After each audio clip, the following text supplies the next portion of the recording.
And good afternoon, everyone.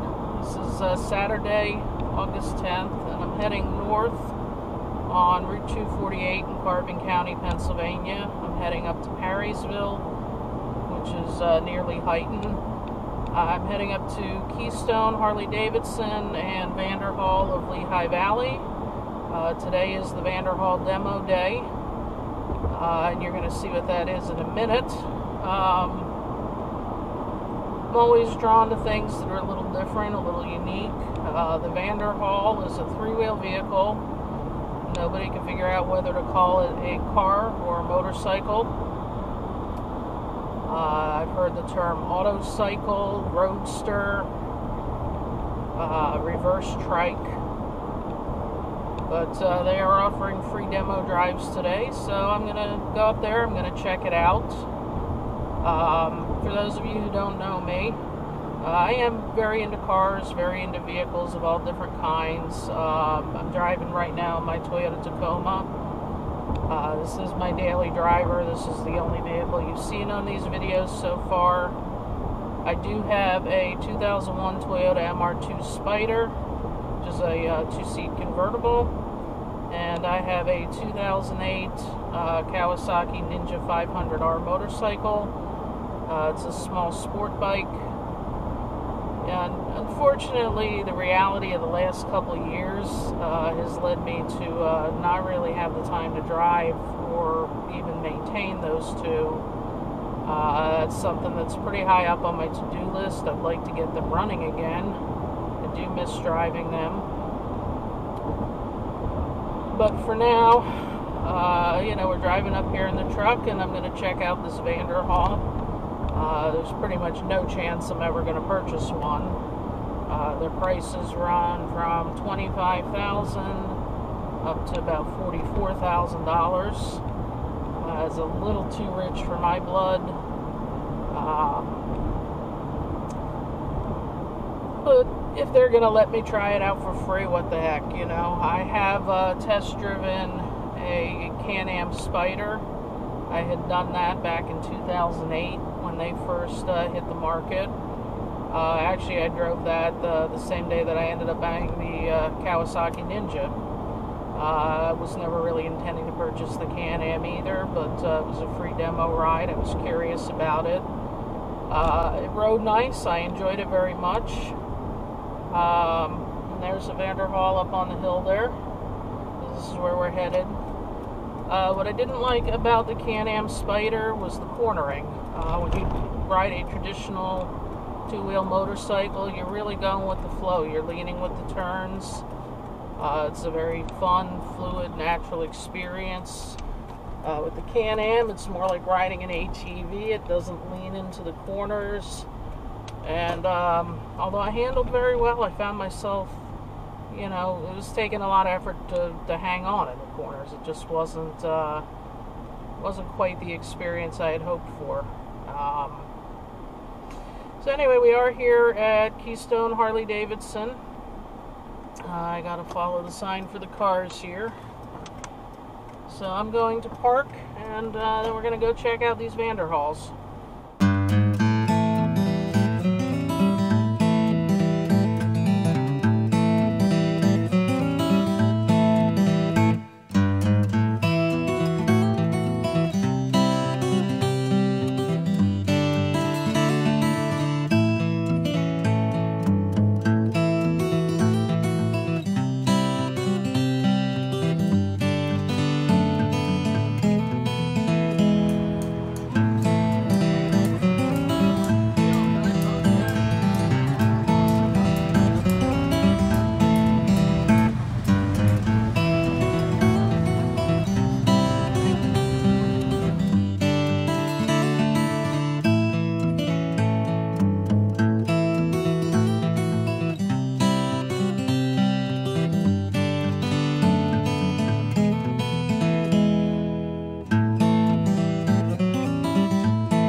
Okay, so after a bit of waiting, and by bit I mean about an hour, I got to do my Vanderhall test drive. They had two Vanderhalls. The white one, which I did not drive, is called the Carmel. It's 200 horsepower. It has the higher sides. The doors actually open, and they said the body's a little bit wider inside. I believe they said by 4 inches. The one I got to drive was the dark gray one. The model's called the Venice. It's 180 horsepower. It's a front engine, front wheel drive. It has the lower sides, but the doors do not open. For a larger person like myself, I'm not tall, but unfortunately I'm wide. It was a challenge to get in and out of. You kind of have to climb in and sort of ease your way down into the seat, and then getting out's even a little bit trickier. I did manage it without help though, so that was really the biggest downside of the car, or the Autocycle as they call it. It was a lot of fun to drive. It's really easy to drive. The controls are very intuitive, very much like your road car.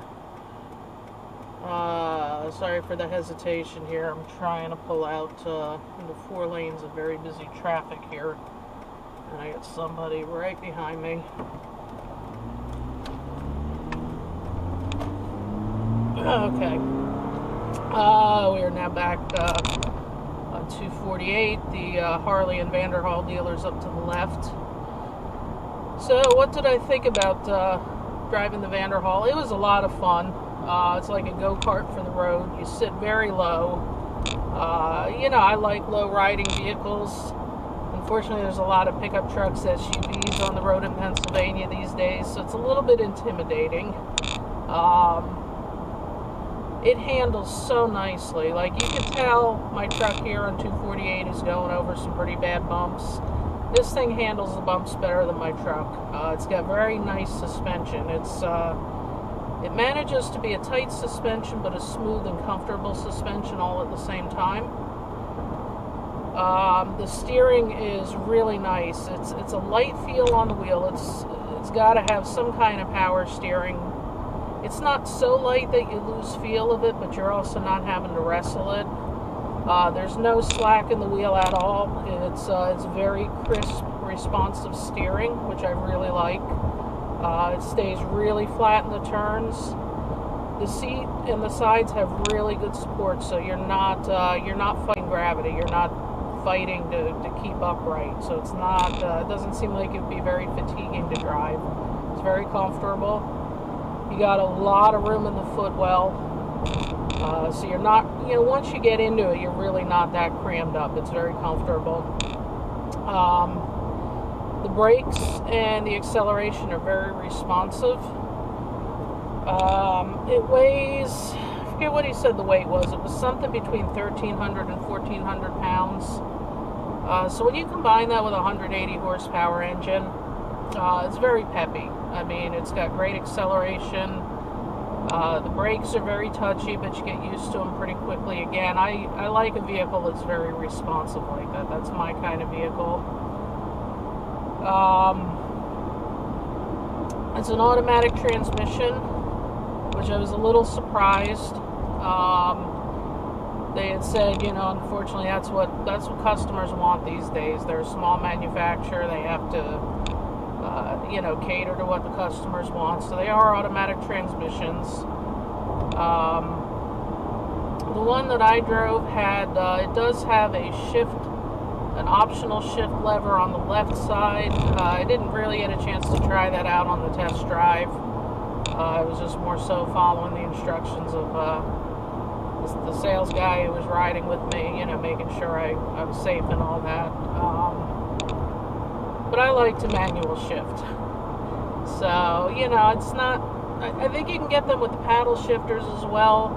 I still like a good old clutch and 5-speed, but it's still fun even without that. Would I realistically buy one of these? Probably not. I mean, if I had the money, sure, of course, I'd have one of everything in the garage by now.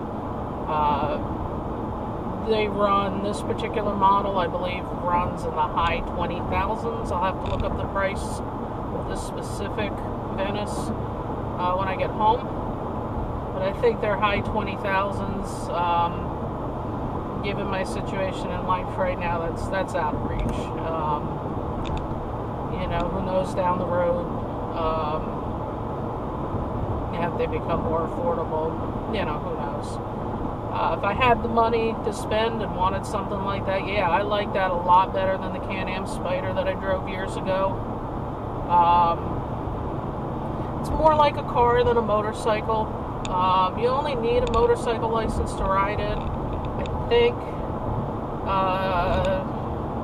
Actually, I gotta check on that. You may get away with just a regular driver's license. I do have the motorcycle license though, so that's okay.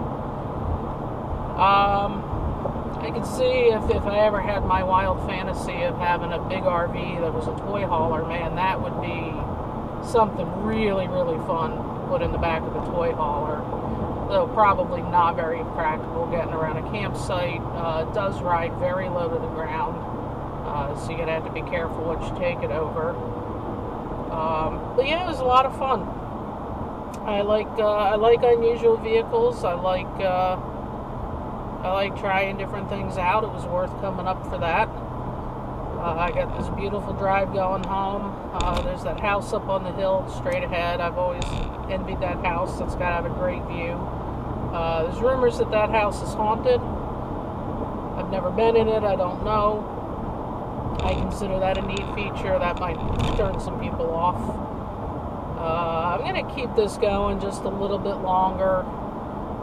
We're coming up on something called the cantilever. I had started to make another video on the drive out here about this pass through the highway. This is Lehigh Gap. We're in Carbon County. We're about to enter Northampton County. The Lehigh River is off to my right. There's a set of railroad tracks between myself and the river. This is Blue Mountain we're passing through. The Appalachian Trail crosses the ridge of this mountain, so it's a very popular hiking area. There's hiking trails off to the right. This that you see here, this is the cantilever. The other two lanes of Route 248 are up above that deck. It's just a very narrow ledge, and the only way they could fit in 4 lanes of highway was to stack it vertically like that.